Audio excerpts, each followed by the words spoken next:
सभी को जय मसीह की। खुदावंद यीशु मसीह के पवित्र और जलाली नाम में आप सभी की सलामती हो। मेरा विश्वास है कि खुदावंद यीशु मसीह आपके साथ है और यीशु मसीह आपको संभाल के रखता है। हालेलुया। आइए आज के बाइबल मनन के लिए आज का बाइबल पाठ याकूब की किताब बुक ऑफ जेम्स, उसका 3 अध्याय, उसका 1 से लेके 5 वचन तक मैं आपके लिए पढ़ना चाहता हूँ। हे मेरे भाइयों, तुम में से बहुत उपदेशक ना बने, क्योंकि जानते हो कि हम उपदेशक और भी दोषी ठहरेंगे। इसलिए कि हम सब बहुत बार चूक जाते हैं।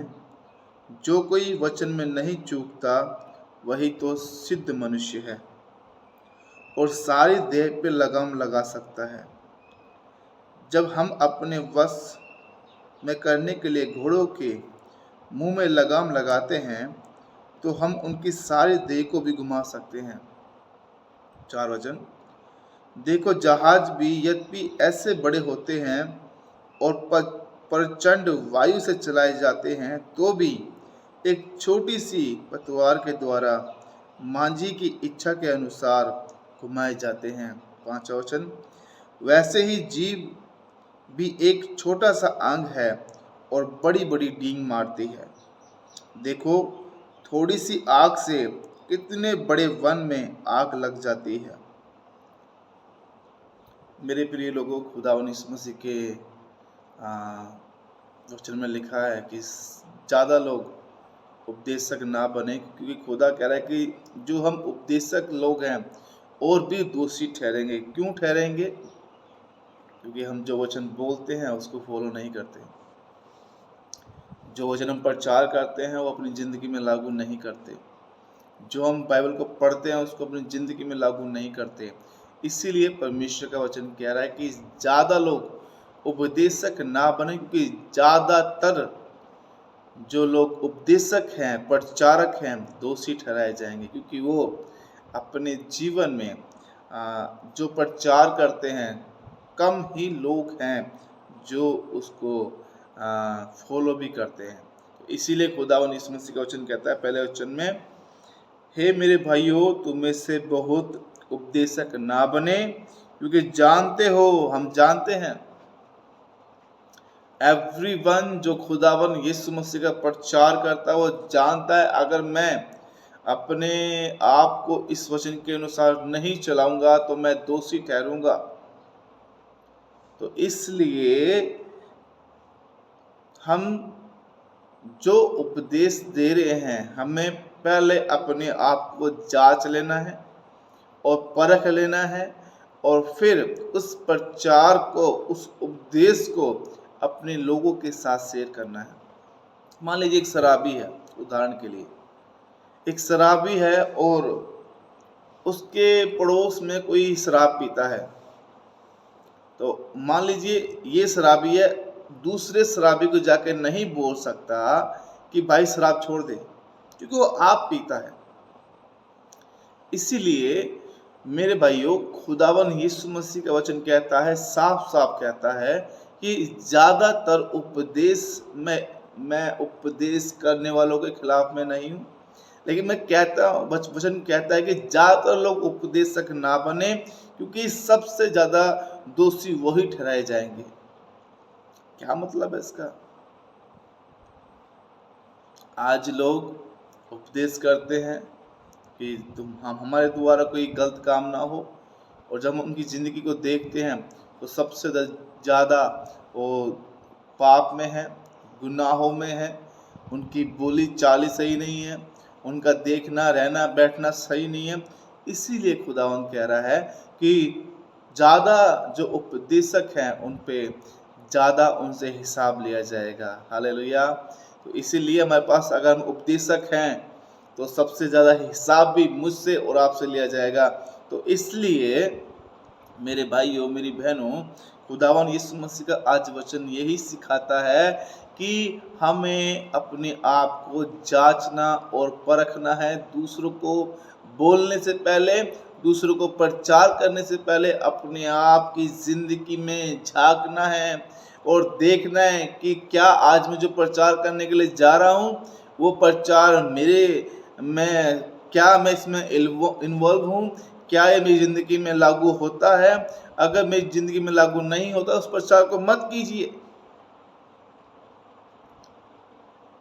एक बार की बात है, खुदावन यीशु मसीह के एक महान दास, मैं उनका नाम नहीं जानता, लेकिन मैंने बचपन में एक कहानी सुनी थी।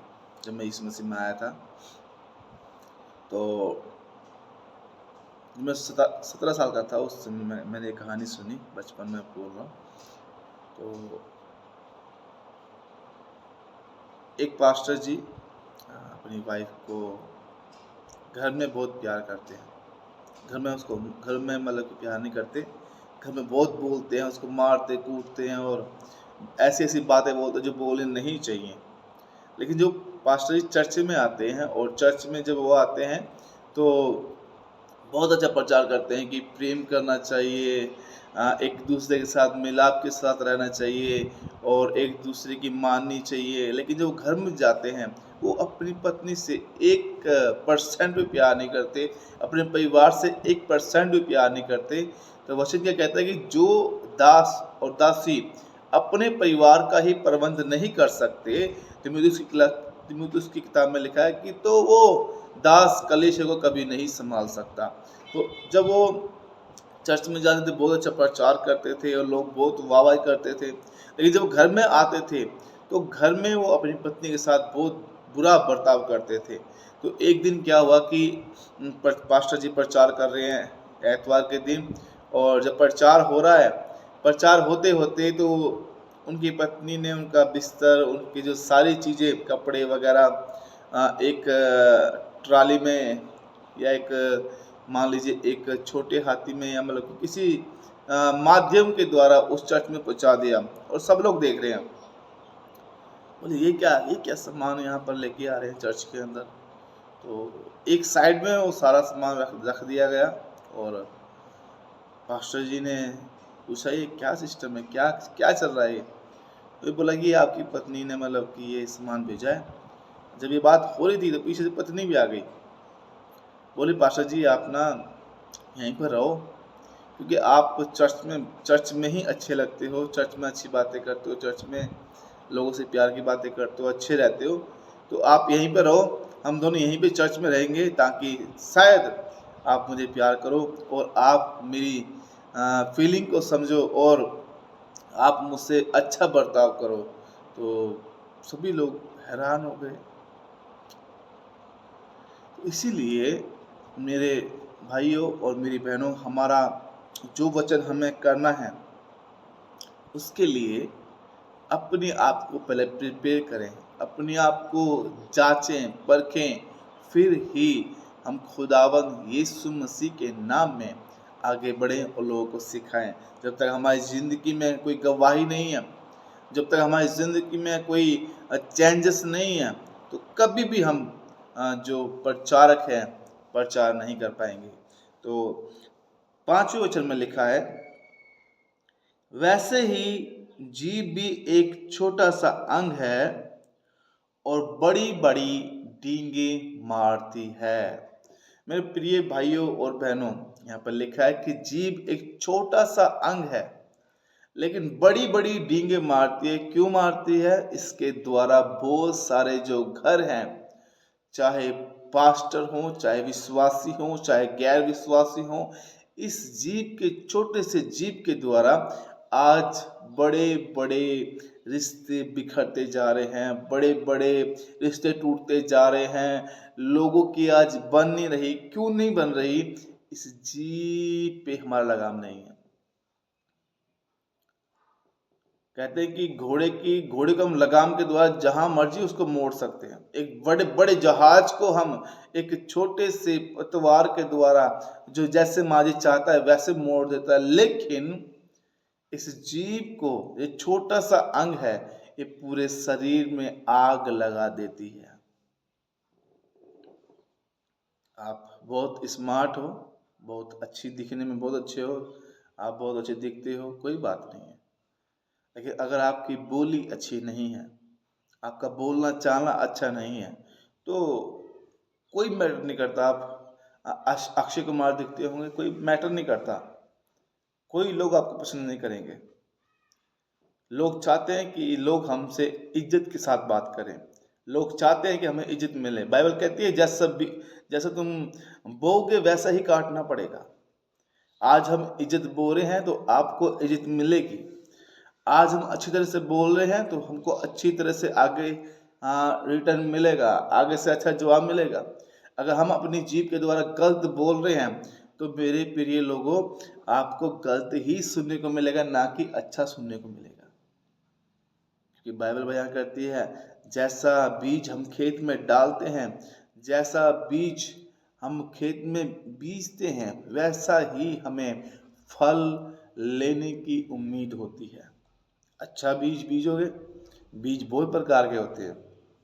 एक सिंपल बीज होता है, एक हाइब्रिड होता है, एक मीडियम क्लास का होता है।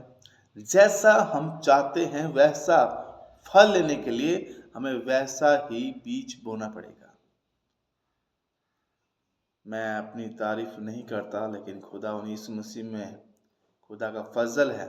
जिस गांव में मैं रहता हूँ, उस गांव का हर एक व्यक्ति मुझे प्यार से बुलाता है।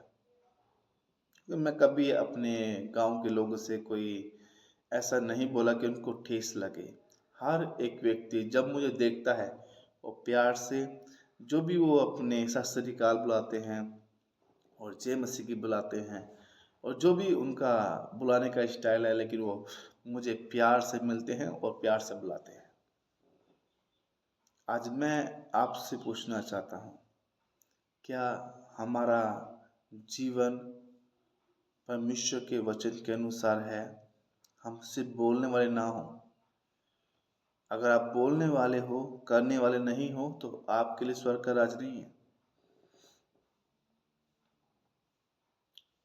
आज चर्च में बहुत सारे लोग बहन भाई आते हैं, वो उनका मकसद कुछ और ही होता है। इस मकसद में चर्च में ना आए, इस मकसद के साथ चर्च में ना आए कि मुझे कुछ मिलेगा। इस मकसद से चर्च में ना आए कि मैं कुछ मुझे पैसा मिलेगा, दौलत मिलेगी, कुछ नहीं मिलने वाला है। ऐसे खुदावन यीशु मसीह उद्धार देगा, आशीष देगा, जब आप अपने जीवन को प्रभु यीशु मसीह को देंगे। जब आप प्रभु यीशु मसीह को अपना मुक्तिदाता ग्रहण करेंगे, यीशु मसीह आपको आशीष देगा, आपको संभाल के रखेगा, आपको बढ़ाएगा। उसका वादा है कि मैं हर समय तेरे अंग संग रहूंगा। लेकिन पापियों के साथ, वो जो मन फिरा लेते हैं उनके साथ रहता है, लेकिन जो पाप में डूबे रहते हैं वो कभी भी उनका साथ नहीं देता, 1% भी नहीं देगा। उन्हें अपने इकलौते पुत्र को भी छोड़ दिया जब उसके पाप लदे हुए थे। तो मैं और आप कौन है? अगर हम पाप में हैं, हमारी जुबान पाप में है और हमारे काम पाप वाले हैं, तो कभी भी आप ये मत सोचिए कि यीशु मसीह हमारे साथ है। खुदा आपके साथ नहीं है। इविल स्पिरिट की आत्माएं जो आपके इर्द गिर्द काम करती हैं, वो आपको थोड़ा बढ़ा देती हैं और आप सोचते हो यीशु मसीह है। नहीं, वो यीशु मसीह नहीं है। मुझे एक उदाहरण दीजिए। मैं आपको एक उदाहरण देना चाहता हूं। परमेश्वर ने बोला कि मैं पवित्र हूं, तुम भी पवित्र बनो। तो जहां पवित्रताई है, तेरी एक परमेश्वर वहां होगा। आप ये मत सोचिए मैं पाप में हूँ, पाप में हूँ। अच्छा, पाप में हो, लेकिन गुनाह को छोड़ो, पाप को छोड़ो और यीशु मसीह के सामने घुटने टेको। यीशु मसीह माफ करेगा, फिर यीशु मसीह आपके साथ होगा। ऐसे नहीं, आपने रात को पाप किया, सुबह सुबह पाप किया, रात को माफी मांग ली, फिर सुबह उठे फिर वही पाप किया, फिर शाम को माफी मांग रहे हो। ये पागल वाला काम मत करो। एक बार खुदावन यीशु मसीह ने सलीब के ऊपर चढ़ के आपके गुनाहों की माफ़ी दिला दी है। बार बार उसको क्रूस पर मत चढ़ाओ, अपनी ज़िंदगी चेंज करो, अपने कामों को चेंज करो और यीशु मसीह के पास आ जाओ। यीशु मसीह आपको बहुत सारी आशीष और बरकत देंगे। आज के मनन के लिए खुदावन यीशु मसीह का धन्यवाद करते हैं। आज हमने सीखा कि हमें उपदेशक, जो खासकर उपदेशक हैं, पहली बात उनके जीवन में क्या होनी चाहिए, वो अपने जीवन को जांचें और परखें। दूसरी बात, उनके जीभ पर उनका लगाम होना चाहिए। सिर्फ चर्च में बोलने वाले नहीं, विश्वासी चर्च में बोलने वाले नहीं, लेकिन बाहर लोगों को दिखाने वाले भी हों। Pastor, missionary, brother and sister, आप सब प्रचारक हो, आप सब उपदेशक हो। खुदा यीशु मसीह ने कहा जाओ और चेले बनाओ। खुदा ने हम सबको आदेश दिया है, हम सब उपदेशक हैं। एवरीबॉडी आर उपदेशक। खुदा यीशु मसीह के नाम में खुदा ने हमें अधिकार दिया है, आप प्रचार कर सकते हो। तो खुदावन यीशु मसीह के लोगों, जब हम प्रचार करते हैं उससे पहले अपनी ज़िंदगी को हमें जांचने की ज़रूरत है और परखने की ज़रूरत है कि क्या मैं आज जो मैं प्रचार लोगों करने के लिए जा रहा हूँ, क्या वो मेरे जीवन में लागू होता है, क्या मैं तो नहीं इसमें इन्वॉल्व हूँ, क्या ये ज़िंदगी मेरे पाप तो नहीं है।